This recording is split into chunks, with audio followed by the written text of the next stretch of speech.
Welcome once again to Know Your Rights University in association with Natural Essence Compact LLC. We are back at you once again with another video, hoping that the information that we share will be educational and informative and that you can benefit from such. Let us begin by sharing our screen. The title of this video is Your Right of Self-Governance. Let us begin.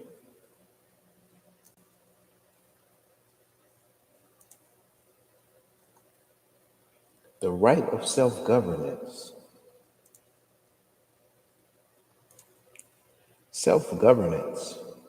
What is self-governance? Self-governance means the inherent right and capacity of a people, community, or individual to create, administer, and enforce their own laws and decisions without subordination to an external authority, particularly in matters not expressly delegated to another power. Legal and constitutional meaning. In constitutional doctrine, especially American founding law, self-governance refers to the exercise of political sovereignty by the people themselves, either directly or through chosen representatives, in a manner consistent with natural rights and constitutional limitations. This definition is supported by foundational sources: the Declaration of Independence. Governments are instituted among men, deriving their just powers from the consent of the governed. Federalist number 39 by Madison. It is essential to such a government that it be derived from the great body of the society. State constitutions, such as Pennsylvania's 1776 Constitution and the Massachusetts 1780 Constitution, recognize the right of the people to form, alter, or abolish their own government as a continuing sovereign power. Three core pillars of self-governance: popular sovereignty. The people are the original sources of lawful authority, not the state, not a monarch, not a legislature. The people may delegate, but never alienate their right to rule themselves. Local lawmaking power. True self-governance occurs where people live, assemble, and decide, whether as tribal nations, municipalities, or commonwealths. This includes town halls, community charters, tribal codes, and referenda. 3. Accountable consent. Self-governance requires ongoing informed participation, not mere voting, but deliberation, resistance to overreach, and responsible civil conduct. As Roosevelt warned in 1907, a sovereign cannot make excuses for his failures. That's President Roosevelt, Theodore Roosevelt. Self-governance versus being governed. To be self-governed is to establish and follow laws that reflect your values, needs, and traditions. To be governed by others is to submit to laws imposed without your participation or consent, whether by a distant legislature, a federal agency, or an unelected bureaucracy. Let me pause for a second and let us state that we are not in any way saying that by self-governance means that we don't have to follow the laws of the general society in which we live. No, that is not what we're saying. We're just saying that it is inherent right. It is an inherent right of ours to self-govern, as long as we don't affect the rights of others, nor affect the public rights. Let us continue. Constitutional affirmations of self-governance. Assembly clauses, state and federal. Protect the right to gather for lawmaking and grievance redress, not just protest or speech. 10th Amendment, powers not delegated to the United States are reserved to the states respectively or to the people, affirming bottom-up sovereignty. Tribal and local rights. Indigenous and municipal governments retain the right to self-determination and jurisdiction, particularly over internal matters, not mere representation. Self-governance does not mean just electing someone every few years, submitting to distant administrative rule, having your voice filtered through party systems. Rather, it means direct legal agency, civic deliberation, community rule by charter or consent. President Theodore Roosevelt, in his opening speech of the Jamestown Exposition on April 26, 1907, in Norfolk, Virginia, spoke these words: "We of this mighty Western Republic have to grapple with the dangers that spring from popular government tried on a scale incomparably vaster than ever before in the history of mankind, and from an abounding material prosperity also than anything which the world has hitherto seen. As regards the first set of dangers, it behooves us to remember that men can never escape being governed. Either they must govern themselves or they must submit to being governed by others.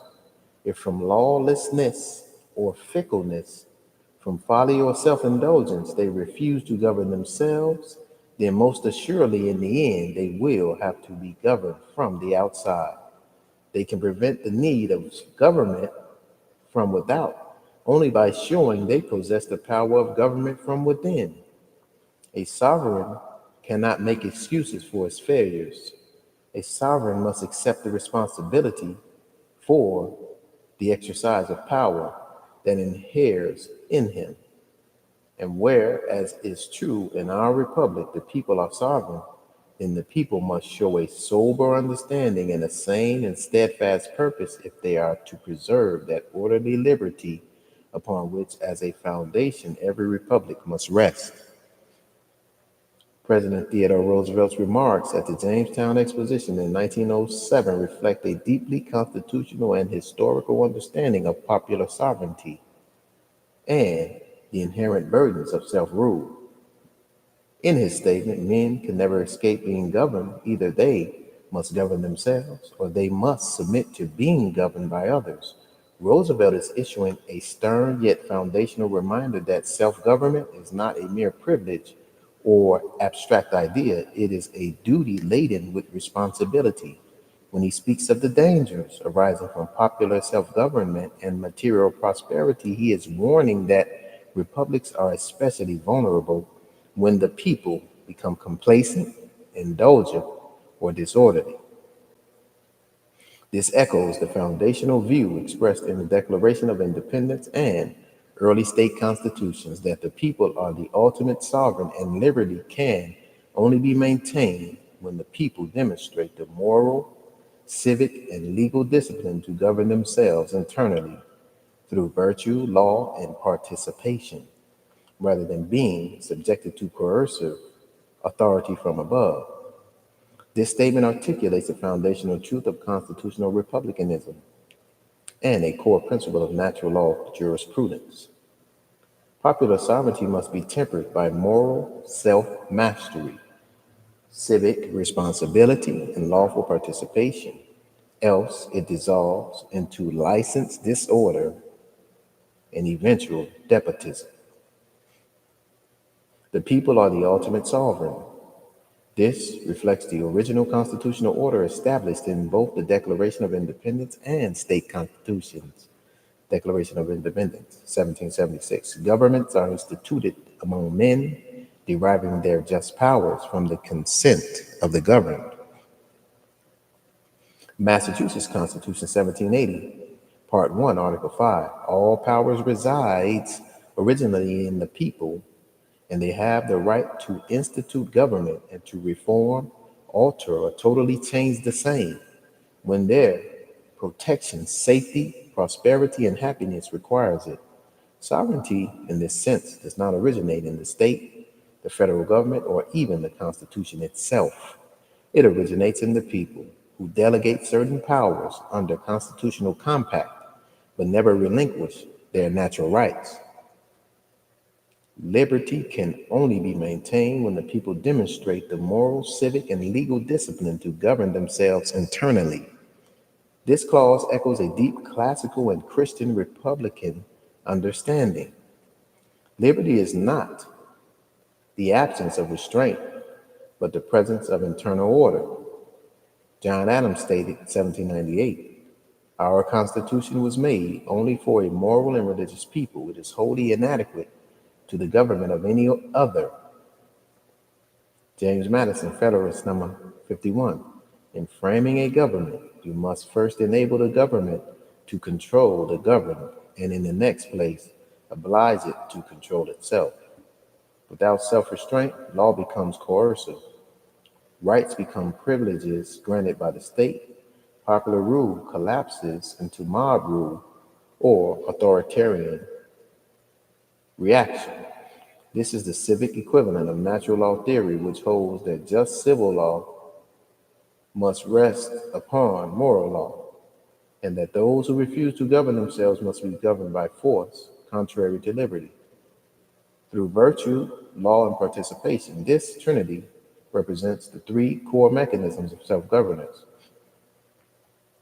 Virtue, moral conscience, personal discipline, and accountability to truth. Without virtue, democracy becomes corrupt.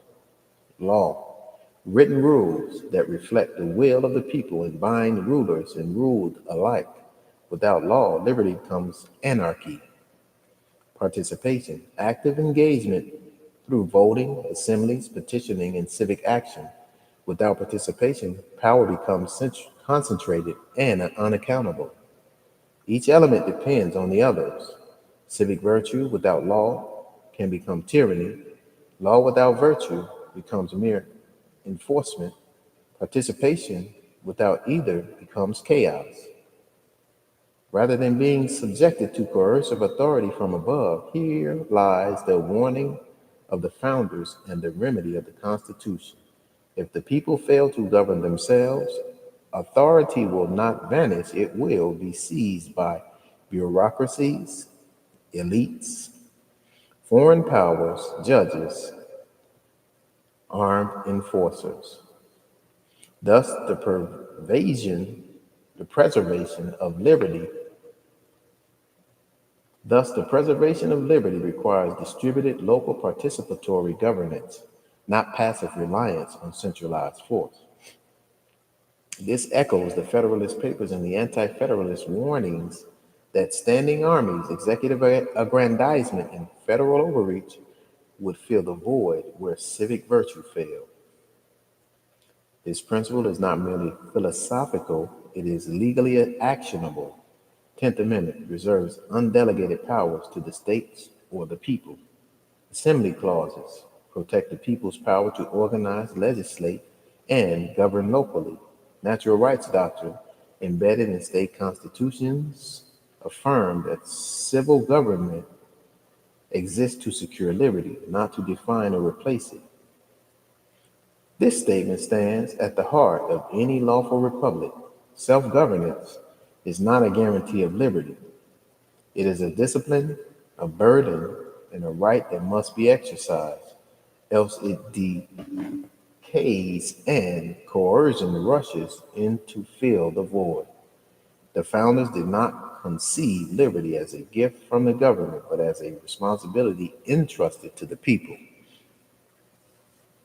We are admonished in the Bible in 1 Corinthians 11:13, where it reads, "But I want you to know that the head of every man is Christ. The head of woman is man, and the head of Christ is God." The Establishment Clause of the First Amendment made binding upon the states through the 14th Amendment to the United States Constitution provides that government shall make no law respecting an establishment of religion. The First Amendment does not elevate one religion above all others. Only God can do that. But rather, it places all religions on par with one another and even recognizes the equality of religion and non-religion. See Allegheny. That's a Supreme Court case. Perhaps in the early days of the Republic, these words were understood to protect only the diversity within Christianity, but today they are recognized as guaranteeing religious liberty and equality to the infidel, the atheist, or the adherent of a non Christian faith such as Islam or Judaism. In 1215, the issue was addressed in the very first clause of Magna Carta. There, King John agreed that the English church shall be free and shall have its rights undiminished and its liberties unimpaired. The king, in particular, accepted the freedom of elections, a right thought to be of the greatest necessity and importance to the English church. The freedom in many cases may have been more theoretical than real. See examples such as W. Warren Henry II, 312. Recounting the writ sent by Henry II to the electors of a bishopric in Winchester, stating, I order you to hold a free election, but forbid you to elect anyone but Richard, my clerk. In any event, it did not survive the reign of Henry VIII, even in theory. The Act of Supremacy of 1534, 26 Henry VIII, Chapter 1, made the English monarch the supreme head of the church, and the Act in Restraint of Annates, 25 Henry VIII, Chapter 20, passed the same year, gave him authority to appoint the church's high officials. See G. Elton, The Tudor Constitution, Documents and Commentary, 331 through 332, in 1960. Various acts of uniformity enacted subsequently tightened further the government's grip on the exercise of religion. See Act of Uniformity, 1559. Act of Uniformity, 1549. The Uniformity Act of 1662, for instance, limited service as a minister to those who formally assented to prescribed tenets and pledged to follow the mode of worship set forth in the Book of Common Prayer. Any minister who refused to make that pledge was deprived of all his spiritual promotions. Act of Uniformity, 1662. Seeking to escape the control of the national church, the Puritans fled to New England, where they hoped to elect their own ministers and establish their own modes of worship. See T. Curry, The First Freedoms, Church and State in America to the Passage of the First Amendment. McConnell, The Origins and Historical Understanding of Free Exercise of Religion.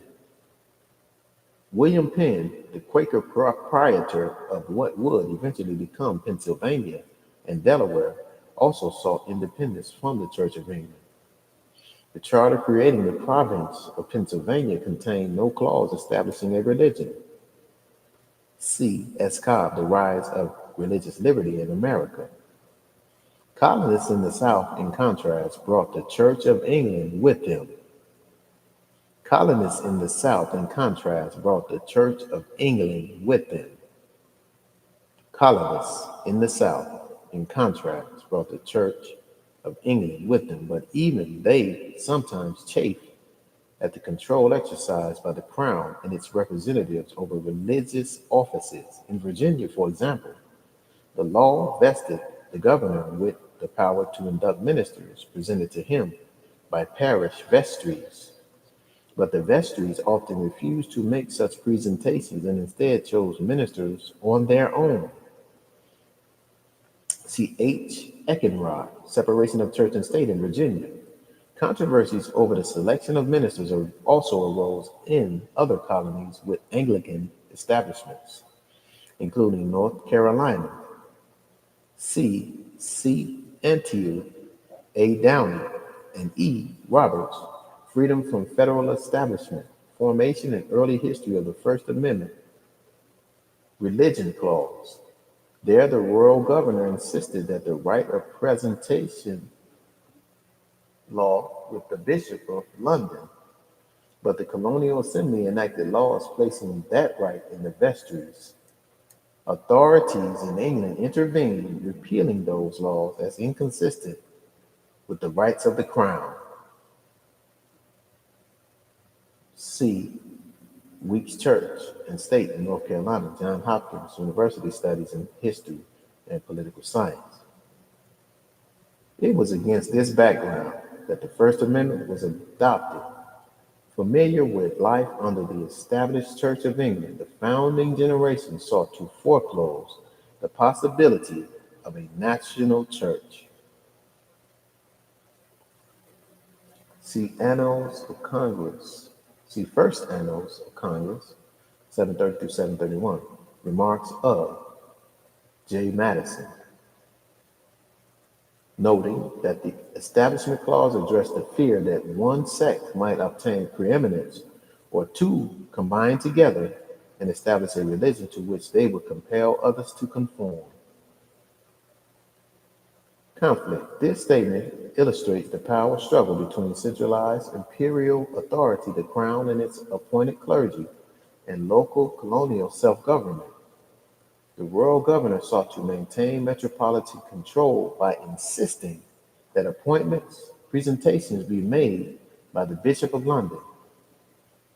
In defiance, colonial assemblies passed legislation transferring that authority to the local vestries, thereby asserting the people's right to govern their religious and local civic institutions.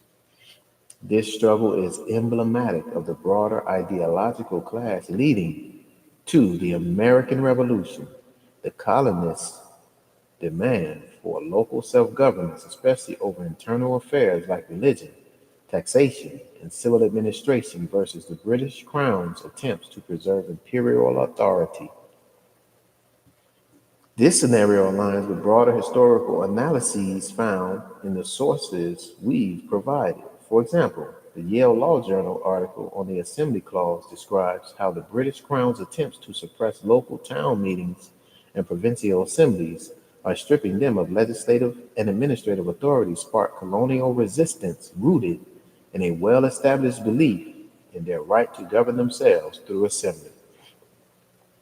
In essence, this particular episode is a microcosm of the constitutional crisis over who holds the legitimate power to govern, distant imperial agents or the people locally organized into assemblies. It underscores the legal doctrine of self-governance as a lived constitutional practice. Long before it was formally enshrined in American foundational documents, it was against this background that the First Amendment was adopted. Is a contextualizing clause meant to signal that the historical, political, and legal circumstances previously described directly shaped the intent and meaning of the First Amendment to the U.S. Constitution. Let's unpack this precisely and constitutionally. When used in the context of religious establishment, political control, or assembly rights, this background typically refers to the colonial resistance to centralized religious or governmental control, such as royal governors of the Church of England imposing authority on local matters, the colonists' defense of their right to assemble, legislate locally, and choose their own ministers and civic leaders, often in defiance of crown officials. The broader Anglo-American constitutional tradition of local autonomy inherited from the English struggle against monarchical overreach. An example such as the English Bill of Rights and the Magna Carta, and transformed through the American experience. Specific grievances listed in the Declaration of Independence, such as he, meaning the king, has called together legislative bodies at places unusual, uncomfortable, and distant for the sole purpose of fatiguing them into compliance with his measures. He has dissolved representative houses repeatedly. The First Amendment provides Congress shall make no law respecting an establishment of religion or prohibiting the free exercise thereof, or abridging the freedom of speech, or of the press, or the right of the people peaceably to assemble, and to petition the government for redress of grievances. The Assembly Clause, in particular, is deeply rooted in this colonial history of resistance. Colonial assemblies were not just town meetings, they were instruments of self governance, exercising legislative authority over local affairs. The British suppression of these bodies by governors dissolving them or prohibiting their meetings was seen as a denial of a natural, unalienable right of self government. Therefore, when the First Amendment was ratified in 1791, it was not merely a protection of expression, it was a constitutional guarantee of the people's right to self organize, govern, and resist tyranny. By the time the American colonists drafted their first assembly clauses in the 1770s, the right to assemble was thus invoked to defend not merely the act of assembling, but also the assemblies that could exercise coercive legal powers. And the right to assemble was invoked as a right to meaningfully participate in enacting needed legislation. Therefore, the First Amendment adopted against this background should be understood not as a general statement of liberal tolerance, but as a constitutional affirmation of the people's right to engage in self governance, including through religious independence, free association, political speech, and collective petition. The phrase, "it was against this background that the First Amendment was adopted," refers to the founding founders' lived experience of royal suppression of colonial self rule, state sponsored religious imposition, political repression of local legislative assemblies. Thus, the First Amendment codifies a defensive shield against central tyranny and a protective charter for local, people based self government. Any judicial or legislative interpretation that ignores this background divorces the amendment from its constitutional purpose and historical necessity. Thus, the Establishment Clause prevents the government from appointing ministers, and the Free Exercise Clause prevents it from interfering with the freedom of religious groups to select their own. Yes, this is constitutionally correct and consistent with both the original meaning and judicial affirmation of the First Amendment's religious liberty clauses. This statement accurately reflects two distinct but interrelated legal prohibitions grounded in the Establishment Clause and the Free Exercise Clause. The Establishment Clause: Congress shall make no law respecting an establishment of religion, meaning, in this context, this clause prevents the government from appointing ministers or other religious officials, because doing so would amount to an official endorsement or establishment of religion reminiscent of the Church of England and the Crown's religious impositions on the colonists.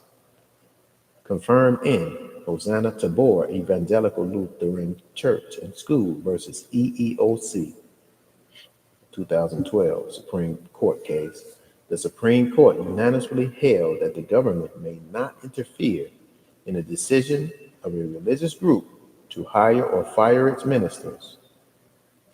The court stated, the Establishment Clause prevents the government from appointing ministers. This ruling reaffirmed that government neutrality prohibits state involvement in internal religious functions. The Free Exercise Clause, or prohibiting the free exercise thereof, meaning in this context, this clause protects the autonomy of religious groups to choose their own spiritual leaders, doctrines, and governance structures without interference from civil authorities.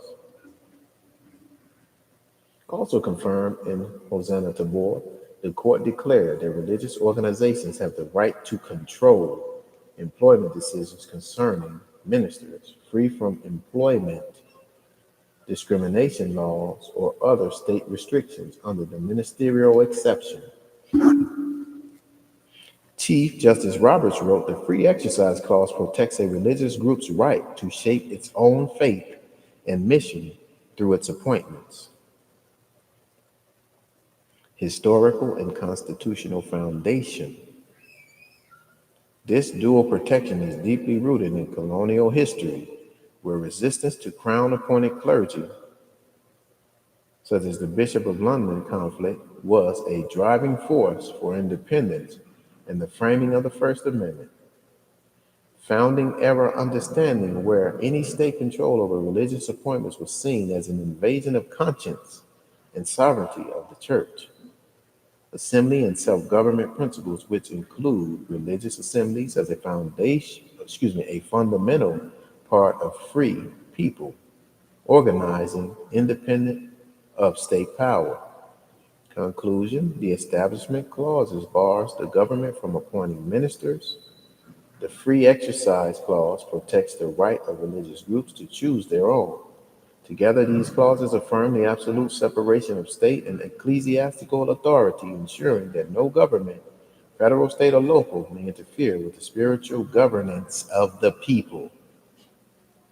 Together, these clauses affirm the absolute separation of state and ecclesiastical authority, ensuring that no government, federal, state, or local, may interfere with the spiritual governance of the people.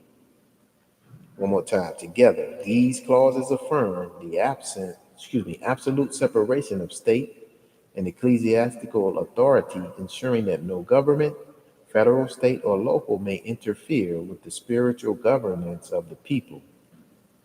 This dual barrier forms a non-delegable constitutional shield upholding religious self-governance as a core element of both liberty and the First Amendment. We explained that whenever the questions of discipline or of faith or ecclesiastical rule, custom, or law have been decided by the highest of the church judicatories to which the matter has been carried, the legal tribunals must accept such decisions as final and as binding on them. As we put it later, our opinion in Watson radiates a spirit of freedom for religious organizations and independence from secular control or manipulation. In short, power to decide for themselves, free from state interference, matters of church government, as well as those of faith and doctrine. Let me pause for a second to take a drink of water.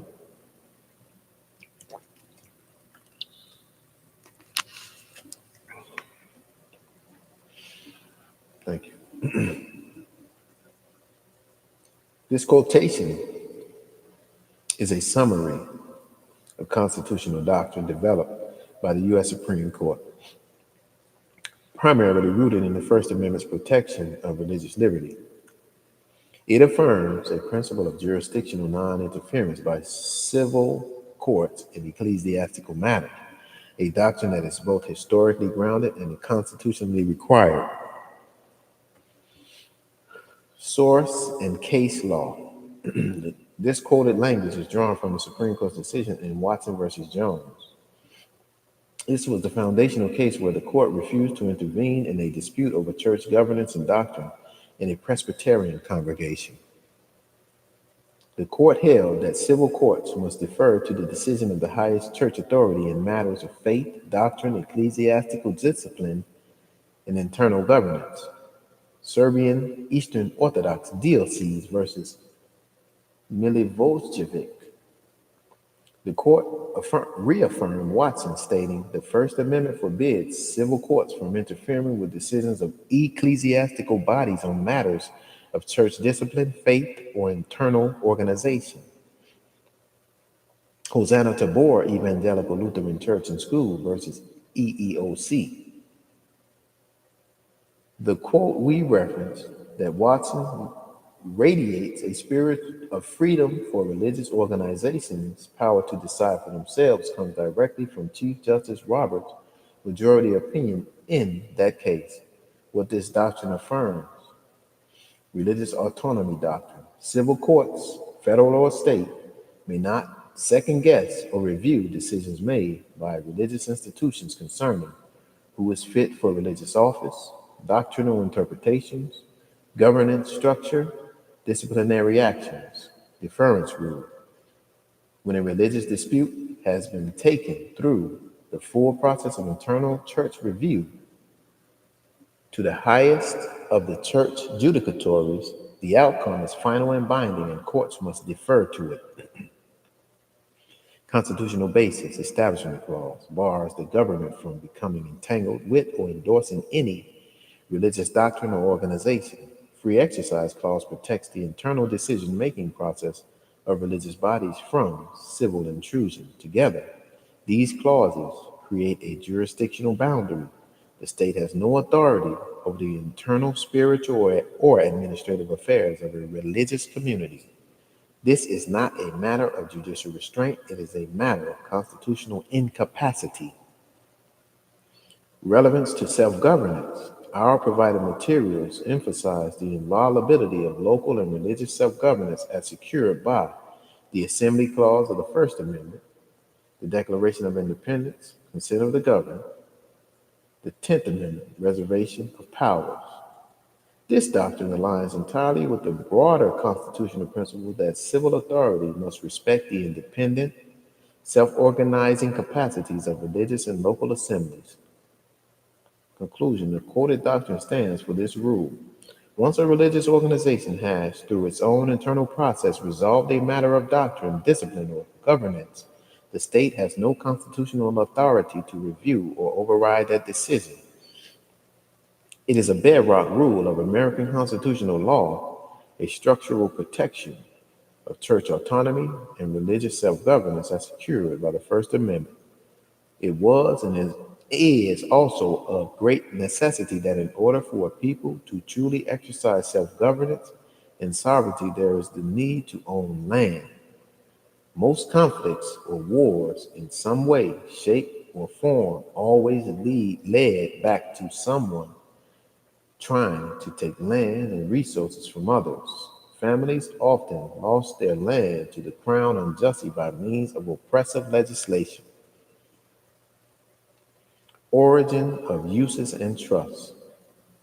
From Handbook of the Law of Trust. Trusts in their early development in England were divided into two classes, namely special or active trusts, and general, simple, or passive trusts. The latter were generally called uses prior to 1535. Uses constituted by far the more important class of trusts. Uses were introduced into England shortly after the Norman conquests.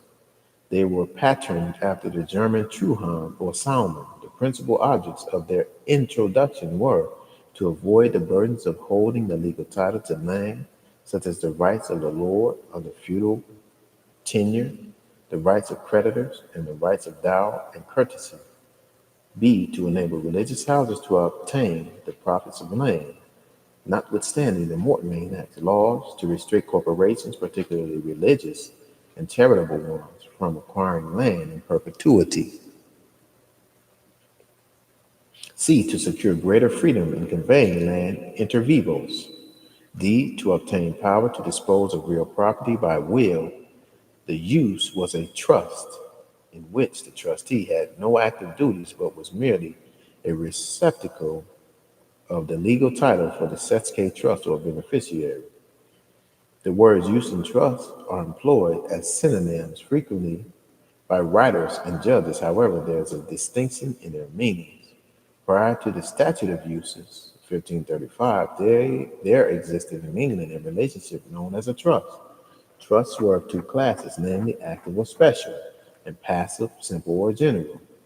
In cases where a trustee held property for some temporary purpose and with active duties to perform, the trust was called active or special. Read that again. In cases where a trustee held property for some temporary purpose and with active duties to perform, the trust was called active or special. Thus, if A conveyed land to B for 10 years to take the profits of the land and apply them to the use of C, B was an active or special trustee.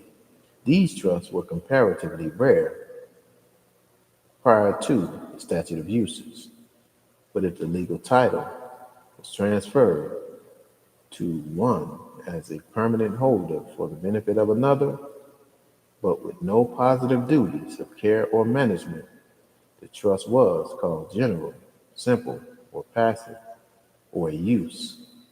Thus, an enfeoffment of A and his heirs to the use of B and his heirs would create a use or a general trust.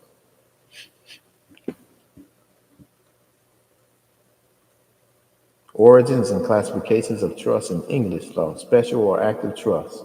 Special or active trusts were characterized by the imposition of duties on the trustee. The trustee was required to actively manage or administer the property for the benefit of the Sets K trust or beneficiary. These trusts emerged under the equitable jurisdiction of the Court of Chancery. General, simple, or passive trust uses. Passive trusts, commonly called uses, impose no active duties on the trustee. The trustee merely held legal title while the equitable title belonged to the beneficiary who enjoyed the benefit of the property. Before the enactment of 27 Henry VIII, Clause 10, Statute of Uses, 1535, these uses were the predominant form of trust, widely employed for avoiding feudal incidents and enabling landowners to bypass legal restrictions. Primary statutory authority, 27 Henry VIII, Clause 10, 1535, the Statute of Uses. The Statute of Uses was enacted to curb the widespread use of passive trusts. It provided that the beneficiary of a use would be deemed to hold legal title, effectively collapsing the distinction between legal and equitable ownership in such cases. Statutory text paraphrase: where any person or persons stands seized to the use, confidence, or trust of any other person or persons, then the person or persons entitled to the use shall be deemed in lawful season and possession of the land. Merger doctrine, trust law. From Wikipedia, the free encyclopedia. In trust law, the term doctrine of merger refers to the fusing of legal and equitable title in the event the same person becomes both the sole trustee and the sole beneficiary of a trust. In such case, the trust is sometimes deemed to have terminated, with the result that the beneficiary owns the trust property outright. This eliminated passive uses by transferring legal title to the beneficial holder unless the trust was active and imposed enforceable duties on the trustee. Judicial clarification, Tyrell versus Tyrell, 1557, holding. The Court of Chancery confirmed that if a trust imposed no duties and the trustee was a mere conduit, the statute of uses would execute the use, vesting full title in the beneficiary. Citation, Tyrell's case. This structure, active versus passive, remained foundational in Anglo-American trust law and was carried forward into American jurisprudence. The legal distinction between active, special, and passive, general or use-based trusts, originally developed in English law, became a core principle that continues to form the basis of trust law in the United States. Here's the breakdown. This structure refers to the legal classification of trusts into active trusts, where the trustee has duties to perform, and passive trusts or uses, where the trustee holds title without duties and the beneficiary receives the benefits directly.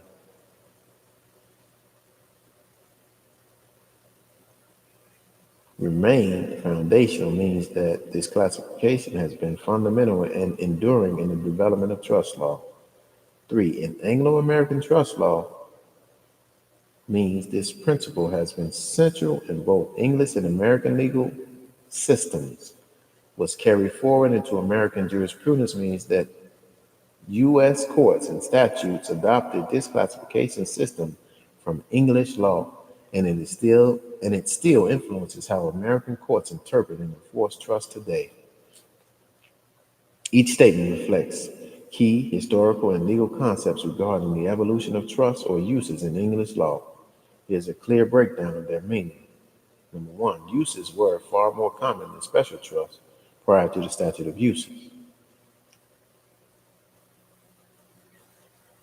This means that passive trust uses, where the trustee held property title but had no active duties, were the dominant form of trust arrangement in England before 1535, when the statute of uses was enacted to eliminate them. 2, by the time of Henry V, They were the rule rather than the exception in land holding. This emphasizes that by the early 15th century, holding land through uses was so widespread in England that it had become standard practice, not a fringe method. Uses and trusts were introduced into English shortly after the Norman conquest. This places the origin of English trusts as early as the 11th century, soon after William the Conqueror in 1066 established Norman control over England. Recent scholars agree that they were modeled after the German Treuhand or Salmon rather than after the Roman Fide Commissum. This distinguishes the true historical sources of English trusts. While older theories link them to Roman law, modern research shows they more closely resemble the Germanic trust-like arrangements such as the Treuhand, where a property was held by one person for the benefit of another. Under Roman law, it was not possible to give property by will to certain persons, for instance, persons not Roman citizens. Roman law restricted inheritance by will. Some people, such as foreigners, could not receive bequests. It became customary among the Romans to devise property to one capable of taking it, with a request that he deliver it to a devisee who was incompetent to take directly. Romans would bypass these rules by willing property to a legal recipient, the fiduciary, and asking them to pass it on to the real intended recipient who couldn't legally inherit. This was the creation of a fide commissum form of trust. This Roman workaround became known as a fide commissum, which literally means a thing entrusted in good faith. It mirrors the concept of a trust where the legal holder must honor the intent of the testator. The obligation of the devisee to the desired beneficiary was not at first legally enforceable, but later became so. Initially, the fiduciary was not legally bound to follow the testator's requests, but over time, Roman courts recognized and enforced this obligation, paralleling the evolution of English equity courts recognizing and enforcing trust. This confidence was analogous in many ways to the English trust or use, but different in that it arose by will only. The fide commissum is similar to an English trust in that it's based on moral obligation turned legal. However, it only applied to wills, testamentary transfers, unlike the English use of trust, which could be inter vivos during life or testamentary. It was said by an English lawyer many years ago that the parents of the trust were fraud and fear, and the court of conscience was its nurse. Certain it is that the reasons for the introduction of uses and trusts were not in all cases honorable. The common law of England attached to the holding of the legal title to land many burdens. As the feudal system prevailed, when uses arose, the lord of the land was entitled to a relief or money payment when the land descended to an heir of full age, to the rights of wardship and marriage when the heir was a minor, and to aids upon the marriage of a daughter of the Lord, the knighting of his eldest son, or when the Lord was held to ransom. These burdens and others of a similar nature fell upon the holder of the legal title. These statements explain the motivations, both strategic and at times unethical, behind the origin and use of trust uses in medieval England, especially during the feudal era. Here's a precise interpretation. It was said by an English lawyer many years ago that the parents of the trust were fraud and fear, and the court of conscience was its nurse. This is a metaphorical critique of how trust developed. Fraud refers to the intentional avoidance of legal duties or feudal obligations by manipulating ownership structures. Fear reflects people's desire to protect property from confiscation, taxes, or creditors. The Court of Conscience refers to the Court of Chancery, which enforced these arrangements not under rigid common law, but under equity, focusing on fairness and conscience. Certain it is that the reasons for the introduction of uses and trusts were not in all cases honorable. This admits that many people use trust to evade legal responsibilities, not always for noble purposes like charity or guardianship. Examples include dodging creditors, hiding assets from heirs or the crown, avoiding military service or taxation. The common law of England attached to the holding of the legal title to land many burdens. At common law, whoever legally owned land had to bear heavy financial and service-based obligations. As the feudal system prevailed, when uses arose, the lord of the land was entitled to under the feudal system. When land was transferred or inherited, the landholder owed duty, excuse me, under the feudal system. When land was transferred to inherited, the landholder owed duties to the feudal lord. These included relief, a fee paid when land passed to an adult heir, worship, if the heir was a minor, the lord could control the land and even collect his income. Marriage, the lord could choose or restrict the marriage of an heir, often for political or financial gain. Age required payments to fund major life events of the Lord, such as ransoming the Lord, knighting his son, or marrying his daughter. These burdens fell upon the holder of the legal title. The key point: only the legal title holder had to fulfill these obligations. Thus, landowners began transferring legal title to trusted third parties, fees to uses, while keeping beneficial control, a trust to evade feudal duties. In short, trust emerged as a legal workaround to avoid the economic burdens of feudal landholding, and courts of equity enforced them based on moral grounds, even though their initial use often involved manipulation or evasion.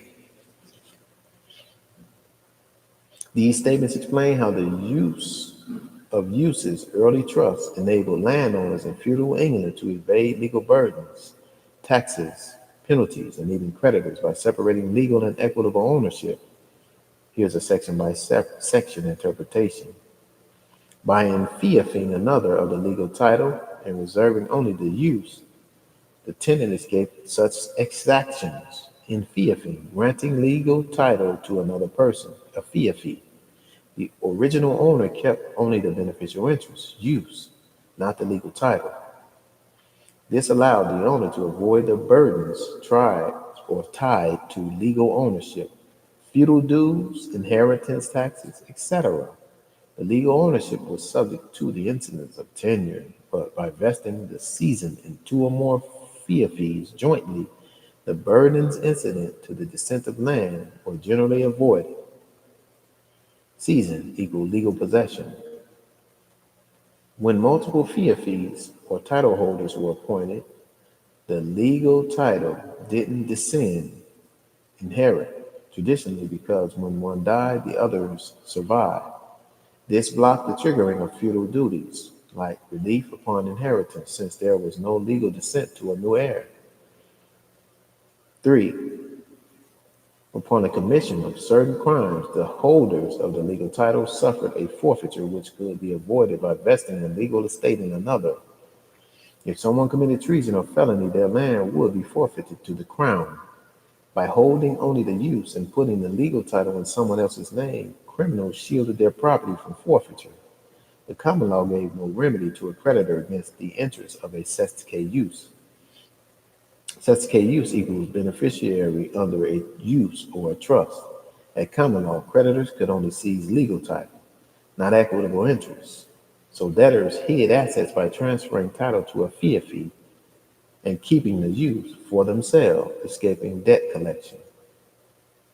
Some dishonest persons escape payment of their debts by a transfer of land to a fee or uses. Fee of uses reinforces the prior point. This tactic was used dishonestly to avoid paying lawful debts. The incidence of dower and courtesy attached only to the legal estate. Dower equal widow's life interest in husband's land. Courtesy equal widower's life interest in wife's land. Since these attached only to the legal title, a person could defeat the spouse's claim by holding the land in trust. A husband desiring to prevent the attaching of a dower interest could convey to a fiat future uses. Men use trust to disinherit future wives by removing their dower rights. A corresponding fraud could be worked by a wife with respect to her husband's estate by the courtesy of the law. Similarly, a wife could prevent her husband from claiming a courtesy right by using a trust. The erosion of the family trust tradition, a historical narrative, section 1, colonial and early American era, trusts as family shields. In colonial America, property was often preserved through settlements and trusts based on English chancery principles. This statement roots the origin of American trust law in the equitable jurisprudence of the English Court of Chancery, which developed parallel to the common law courts to provide remedies where legal remedies were inadequate. The trust, originally a use in medieval England, was refined by Chancery into a fiduciary relationship that allowed property to be managed by one party, the trustee, for the benefit of another, the beneficiary. In the American colonies, this legal doctrine was not merely imported, but culturally transmuted to preserve property and social order amidst the uncertainties of the New World. Trusts were thus not only legal devices, but also customary instruments of intergenerational stability. Families use private trusts to keep estates intact and protect heirs from creditors. This clause reflects a traditional purpose of trust law: asset protection and continuity of ownership. The settler, often the patriarch of the family, would establish a trust to prevent fragmentation of land or business assets upon death. This was also a strategic defense against creditor claims, which could seize unsecured property upon an heir's death. Spendthrift behavior, which could erode inherited wealth through mismanagement. Thus, trust functioned as private legislation, binding within the family to enforce responsible stewardship and shield capital from external claims. Wealth preservation was seen as both a duty and a safeguard for lineage. Here, the statement elevates trust creation to a moral and generational obligation consistent with the Republican and patriarchal ideals of early America. Property was not viewed merely as a commodity or individual right, but as a trust itself held in stewardship for posterity. The biblical notion of the good man leaving an inheritance to his children's children in Proverbs 13:22 undergirded much of this logic. Preserving land and business across generations was considered essential to family reputation and social position. Civic independence, since land ownership equated to political agency in many colonies. The moral training of heirs who were expected to live within inherited means and contribute to community stability. Parents of this era assumed it natural to transfer farms, land, and businesses into trust-like arrangements, keeping capital within bloodlines. This reflects the normalization of dynastic legal thinking. In a world with weak commercial markets and unreliable banking, keeping wealth in the family was not just rational, it was culturally essential. The trust-like arrangements could include primogeniture-style conveyances, though often adjusted in colonial codes; testamentary trusts, where wills created posthumous control of property; inter vivo settlements, often structured to benefit all legitimate heirs, while maintaining centralized control. The phrase "natural" is telling. It suggests this legal practice was internalized as part of familial duty and identity rather than mere strategy. Legal and social analysis. This passage paints the trust not merely as a legal tool, but as a constitutional building block of early American private society. Trusts formed a counterweight to both the state and the market, as a shield against overreaching creditors or tax collectors. Trusts limited outside interference in private family wealth. As an anchor of private governance, trusts create an intergenerational continuity, legal vehicles by which one generation could project its values and intent upon future ones. As a social mechanism, trusts were part of the common law tradition that prized ordered liberty, in which individuals exercised freedom responsibly within enduring moral frameworks.